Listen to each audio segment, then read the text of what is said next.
আসসালামু আলাইকুম। The business standard তার বাংলা সংস্করণে একটি রিপোর্ট প্রকাশ করেছে। তার শিরোনাম হচ্ছে সাবেক ডিএমপি প্রধানের সম্পদ আরেকটি হিমশৈলের চূড়া, মানে একেবারে পাহাড়ের চূড়া পরিমাণ সম্পদ কিনা, সেটি একটা প্রশ্ন রেখে এই রিপোর্টটি করা হয়েছে। প্রতিদিনই আসিফ মিয়ার নামে তিনি কখনো বিবৃতি দিচ্ছেন, কখনো তার বিপরীতে নানা তথ্য দিয়ে গণমাধ্যমগুলো খবর প্রকাশ করছে। তো বিজনেস স্ট্যান্ডার্ড যে নতুন বিষয়টি সামনে এনেছে দর্শক, সেটি আপনাদের সামনে উপস্থাপন করছি।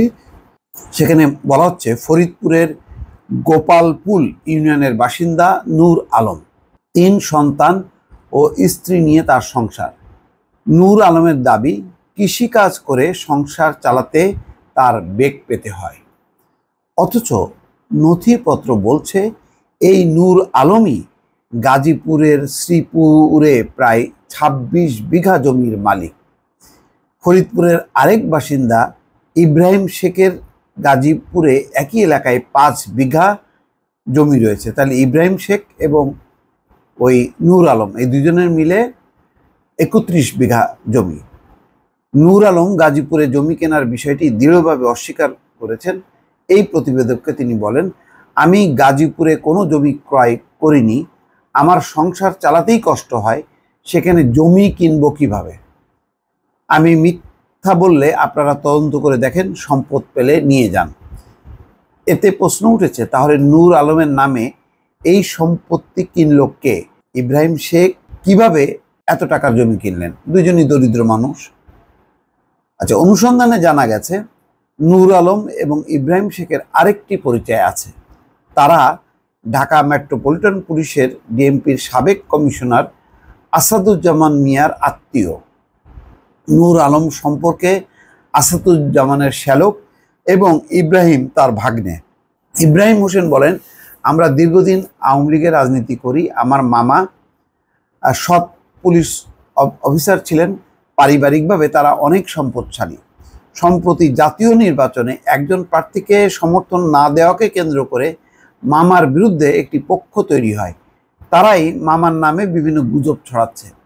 এটা বুঝলাম না তো, একজন পুলিশের অফিসার রিটায়ারমেন্টে গেছেন, তিনি জাতীয় নির্বাচনের কোনো প্রার্থীর পক্ষে বিপক্ষে থাকা না থাকার এই প্রসঙ্গটাই বা আসবে কেন? এটা ঠিক যে ওই সময় দেখা গেছে যে তিনি একেবারে গাড়িতে করে, পুলিশের গাড়িতে করে বা সরকারি গাড়িতে করে তিনি নির্বাচনী প্রচার চালাচ্ছেন, নির্বাচনী প্রচার অভিযান করছেন, যেটি নিয়ে বেশ বিতর্ক হয়েছিল। তিনিও বা এর ভিতরে এই রেসের মধ্যে ঢুকলেন কিভাবে? এটা একটা প্রশ্ন। এই জন্যই বলি যে অনেক পুলিশ অফিসারের আসল পরিচয়, তিনি পুলিশ অফিসারের থেকেও তিনি কোনো দলীয় কর্মকর্তা বা দলীয় নেতা এরকম একটা ভূমিকা তিনি পালন করেন, এবং এখানেই হয় বিপত্তি। আচ্ছা, সেই নূর আলম বলছেন যে ইব্রাহিম হোসেন বলছেন ভাগ্নে। নূর আলমও স্বচ্ছ পরিবারের সন্তান, তবে এখন তিনি মানসিক সমস্যায় ভুগছেন। নূর আলমের সঙ্গে অনেকদিন তার বোনের যোগাযোগ নেই, যার কারণে তিনি অসংলগ্ন কথা বলছেন।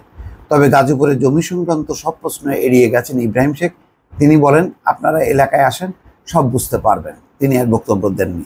সম্প্রতি আসাদুজ্জামান ও তার পরিবারের সদস্যদের নামে থাকা বিপুল পরিমাণ সম্পদের তথ্য সামনে এসেছে। এই নিয়ে সংবাদ মাধ্যমে একাধিক খবরও প্রকাশিত হয়েছে। এর আগে সাবেক আইজিপি বেনজির আহমেদের বিরুদ্ধে দুর্নীতির অভিযোগ ওঠার পর দুদক একের পর এক অনুসন্ধানের অভিযোগের চেয়ে কয়েক গুণ বেশি সম্পদের সন্ধান পান। এই অবস্থায় প্রকাশিত খবরে উল্লেখিত সম্পদের তুলনায় আসাদুজ্জামানের প্রকৃত সম্পদ কত বেশি হতে পারে তা নিয়ে প্রশ্ন উঠেছে। আসাদুজ্জামানের সম্পদের বিবরণী সংক্রান্ত কিছু নথি বিভিন্ন মাধ্যমে ঘুরে বেড়াচ্ছে। এ সংক্রান্ত বেশি কিছু তথ্য বিজনেস স্ট্যান্ডার্ডের কাছে এসেছে, তবে তাৎক্ষণিকভাবে সবগুলো নথির সত্যতা যাচাই করা সম্ভব হয়নি। আসাদুজ্জামানের বিপুল সম্পদের বিষয়টি এমন এক সময় এলো যখন সাবেক আইজিপি বেনজির আহমেদের বেশিরভাগ সম্পত্তি ক্রোক করেছে আদালত। এছাড়া তার অবৈধ সম্পদ অর্জনের বিষয়ে অনুসন্ধান করছে দুদক। তো এই হচ্ছে বিষয়। এছাড়া জমি, ফ্ল্যাট, কোম্পানি কি কি আছে সেগুলির একটা বিবরণী দেওয়া হচ্ছে। তো এগুলি আসলে স্বচ্ছ একটা তদন্তের মাধ্যমে বোঝা যাবে যে আসিফ মিয়া কি আসলেই তার যা সম্পদ এটা কি সৎভাবে অর্জিত নাকি মানে অন্য উপায় অর্জিত। ঈদের পর অনুসন্ধানের সিদ্ধান্ত নেওয়ার কথা দুদকের, সেটি কাজ যদি শুরু হয় তখন বোঝা যাবে পুরো বিষয়টি। দর্শক ভালো থাকবেন, আল্লাহ হাফেজ।